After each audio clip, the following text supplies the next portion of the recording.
वरना अकेला है। ध्यान रखना, ऐसी बारात गई थी कि जाको परना पहुंचे वो पहले बारात जा रही है पीछे से। श्री राम धनुष किसने तोड़ा था? राम ने। लेकिन ब्याह के भय चार। जी परंपरा आज तक चल रही है, तुमने देखी होए, कब लड़का बाय पे तो दूसरा लड़का होए और लड़की बाय पे दूसरी लड़की होए। तो फिर जन्माशय में बैठ के 10 बड़े बूढ़े सलाह करते हैं कि चौधरी साहब ऐसा करो, जाओ छोरी की भामत डाल लो, विदा करेंगे तादना सब सामान दे देंगे।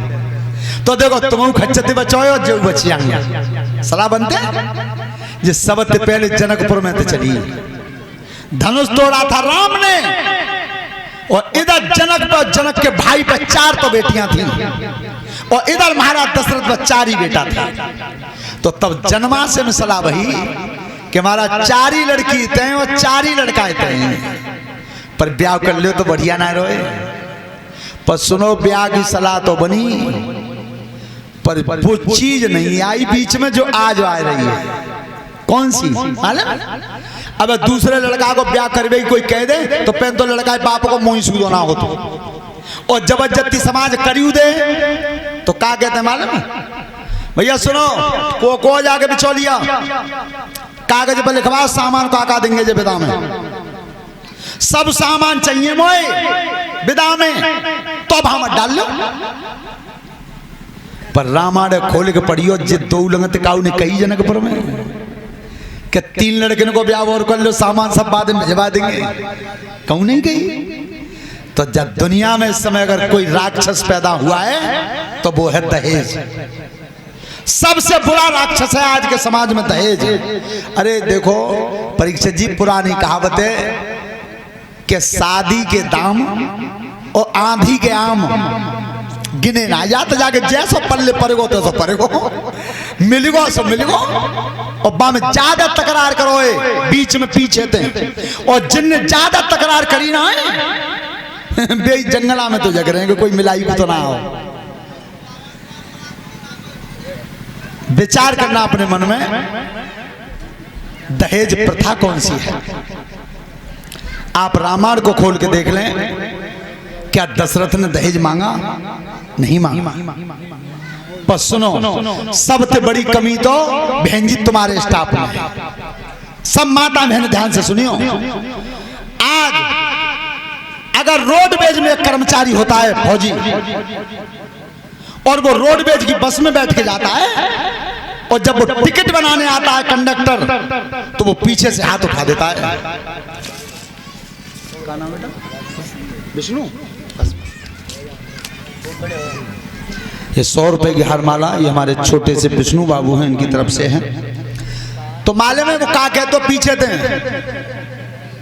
स्टाफ है, बाकी टिकट नहीं बनते कि न की स्टाफ ताते पुलिस वाले बिना वर्दी के उपन्या में थाने में तो वो दरोगा जी तो कहते हैं कि स्टाफ। सब महकमा में स्टाफ चलता है, पर बहनजी त्याग कुनवा में स्टाफ नहीं चलता। बहुत सुधार की जरूरत है। क्यों? बाई महकमा की सास और बाई महकमा की बहू है। अगर बहू पर दहेज में कमी बन गई है तो डुगरिया जितने हथियार होते सब छोड़ देते बहू पे। पर विचार करना कि स्टाफ का मामला है। एक बात और सुनो, पीछे वायो, लड़की का बाप जब जाता है लड़का देखने तो खूब आलीशान कोठी देखी वाने, 50 बीघा खेतू देखो बाट में, और लड़का बहुत सुंदर देखा। और जिस समय वो लौट के आता है, सुन लो सब ध्यान से, तो माँ पूछते कि लड़का देखे आए, तो वे आंखें में आंसू भर के कहते हैं कि तुम्हारी किस्म लड़का बहुत सुंदर हो, मकान बहुत सुंदर हो, 50 बीघा खेतू आता बाट में, मेरा जीव तो कर रहा है कि बेटी की शादी बाई घर करूं, पर रुपया 10 लाख मांगे। एक कुन्हाई गए, रोए गए। वो लड़की सुन रही है भीतर, तुम्हारे मेरे समाज के सबके सामने जब बात ना आ रही हो तो झूठ हो तो नहीं बता दियो, कान पकड़ के नहीं क्षमा मांग लेंगे तुम। अगर सबके सामने ना आती हो तो अब लड़की भीतर सुन रही है घर में, बाप और मेहता रो रो के सलाह कर रहे हैं कि बच्चों घर और पर दो चीज पसंद है पर रुपया 10 लाख मांगे। तो वह लड़की के बाप ने भैंस बेची, बैल बेचे, पुरानी चीज 2200 बेची, कसर पड़ गई तो खेतों का करारनामा करे आए, पर ब्याह भाई लड़का के लिए कर दिया। और जब वो लड़की जो बाप को रोबत देखत रही और जाकर रथ में बैठ के चलते ससुराल को कार में, ताकन पहलो कदम देते कार में, तब संकल्प लेती है कहते ने तो मेरे बाप के आंखन में तो आंसू निकलवा दे, अगर ससुर तेरे घोंटन में तो न निकलवा दे तो भाई बाप की बेटी ना हो। आपने देखा हो तो जागन वो लड़की महीना बर्बाद और जालंग को कटोरा जालंग के कोने में, जालंग तो लोटा जालंग के कोने में, और सलोटा बटना में दो, बटना सलोटा में दो। से वे ससुर कह रहे हैं सुन नहीं ना है ओरी इनका ऐसा करे जाके बाप भैया इन बुला दे काऊ कन चैन ते ना खान दे रही भैया सांस ही ना आन दे रही। और ताकन फौजी सबसे बड़ी सांस तो कब टंगते ताकन वो बहू ने नाराज है कि घर की बात देते रही तत्ते ए भैया पसीना आ जाता है, कांप जाते हैं, नहीं समझी को फोन में लाइए नहीं जल्दी बुला दे भैया कैसे लट्टो कट। तब कहते हैं कि आज याद कर मेरे बाप के आंखन में आंसू निकलवा देते हैं। तो वो लड़की बाप बदले अब पटाते तातने को होशियार रही हो, जो ब्याह में मिल जा सोई ठीक है, मिल जा राजी थे उतनो ही है। और ब्याह की बारात बहू लौट के घरे आ जाए, भले आदमी हो तो बहुत कुछ मत कहियो, और लौट के समझी पर आनंदी हो जे रही है भाई ए मिलेगो सो मिलेगो रहेगो सो रहेगो। ध्यान रखना, आज ध्यान रखना नौता दिया क्यों नहीं, ये हमारे संतों का मत है जो मैं तुम्हें बता रहा हूं कि एक बार महाराज जनक जी की काया में कोढ़ हो गया था, कुष्ठ रोग हुआ। तो ज्योतिषियों ने यह विचार दिया कि कोई नारी अगर 100 जन्म पतिव्रता रही हो और 100 जन्म को बाद ध्यान हो तो कच्चे धागा में लोटा बांध के और कुआं में तो नीर भर के महाराज को नभा दे तो सही हो जाएगी। ये विचार रखा। अब राजा जनक ने सोची कि सबसे ज्यादा श्रेष्ठ राजा दशरथ हैं, चक्रवर्ती राजा हैं, और उन्हीं के यहाँ एक रानी ऐसी है केकई जो सेनापति बन के रहती है। ध्यान रखना केवल दशरथ राजा ऐसे थे जिनकी रानी सेनापति बन के रहती थी, केकई। आज तक नहीं सुना होगा तुमने कि कोई रानी सेनापति बनी हो। तो बस वो सूचना दशरथ महाराज के यहाँ भिजवा दी। तो दशरथ ने जब तीनों रानियों से विचार किया कि तुम्हें अगर 100 जन्म का ध्यान हो, धर्म का पालन किया हो तो कच्चे धागे से लोटा भरना है, पर बात नहीं बिगड़ जा, झूठी मत बोल दियो। ध्यान रखना, सबसे अंत में केकई ने कहा कि महाराज एक ही जन्म की गड़बड़ है, 99 तक तो ध्यान है मोए, पर काउ तरह कच्चे धागा से लोटा नहीं खिंचो तो तुम्हारी बात बिगड़ जाएगी। राजा दशरथ उदास बैठे थे।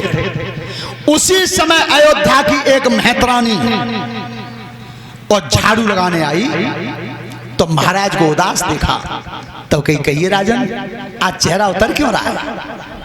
मेहतरानी से महाराज दशरथ बोले क्या जनक महाराज की सूचना आई है पर मेरे घर में कोई रानी इस कर्म को निभा नहीं सकती, तो मैं क्या सूचना भेजू, वे कंगे काम होते हैं। तो मेहतरानी ने की तो महाराज घबरा मत, हिम्मत रखो, मोह भेदों में जा रही है। मैंने 100 जन्म तक अपने धर्म का पालन किया, मुझे याद है, मैं कच्चे धागे से घड़ा भर के तुम्हारी बात का पालन कर दूंगी। मेहतरानी थे दशरथ बोले तो फिर राजा जिना कंगे के जनक ने कोई रानी ना भेजी, दशरथ की कोई रानी ना आई, तुम्हारा चिंता मत करो, जा बात है मैं बना दूंगी। जब मेहतरानी आई जनकपुर में और कच्चे धागे से घड़ा को पकड़ के खींचा और जब कोढ़ रोग मिट गया तब जनक ने कही मेहतरानी से कि राजा दशरथ के घर में कोई रानी नहीं निकली ऐसी तेजवान, हमने तो उनको बहुत नाम सुनो है। तो मेहतरानी ने कही कि महाराज मेरे अयोध्या नरेश महाराज दशरथ के यहाँ ऐसे छोटे कामन को रानी ना आवती। झटका लगो जनक कि इतने बड़े काम हैं वो एक मेहतरानी करी गई। और आज का उतरत जा अयोध्या को कोई मेहतर धनुष तोड़ को तो मेरी लली को जीवन बिगड़ जाए। इस कारण नौता नहीं दिया। श्रोता बंधुओं, आज महाराज बारात सजा के लाए हैं तो बरना बनाया गया श्री राम को, भरत जी को, लक्ष्मण को और शत्रुघ्न को। तो जिस समय वे चारों भाई और भवन में प्रवेश किया तो नारियां हंस के बोली हैं, वो परंपरा तबौई और अबौई, तबौई और अबौई। तो क्या बोली है? लला तुम अयोध्या के हो? तो राम ने कुछ नहीं कहा, केवल गर्दन हिला दी कि हाँ अयोध्या ही के हैं। तो वे पीछे थे, फिर बोली कौन सी अयोध्या के हो? भाई के? तो उन्हें तानों के तबरो मारो है।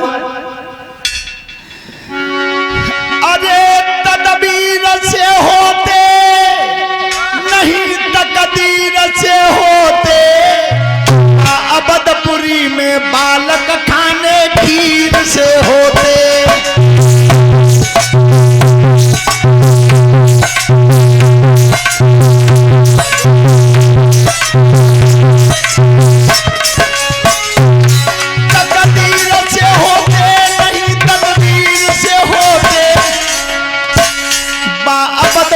में बालक खाने खीर से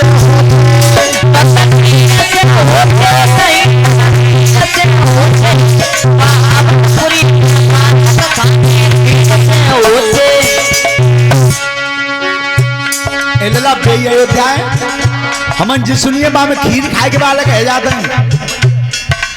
भरत जी ने की चढ़ाई गई। हाँ चलो हमारी तो बेई अयोध्या है, पर जित्या जनकपुर कौन सा है? तकदीर से होती नहीं तकदीर से होती, जा जनकपुरी में लड़की धरती चीर के होती। तकदीर से होती नहीं तकदीर से होती, जा जनकपुरी में लड़की धरती चीर के होती। अच्छा चलो हम तो बेई अयोध्या है, बेई नगर है, पर हमन जी सुनिए त्यागा तो धरती में तो लड़की आ जाते हैं। बेई जनकपुर जवाब सटीक दे दिया बराबर। ध्यान रखना भगवान राम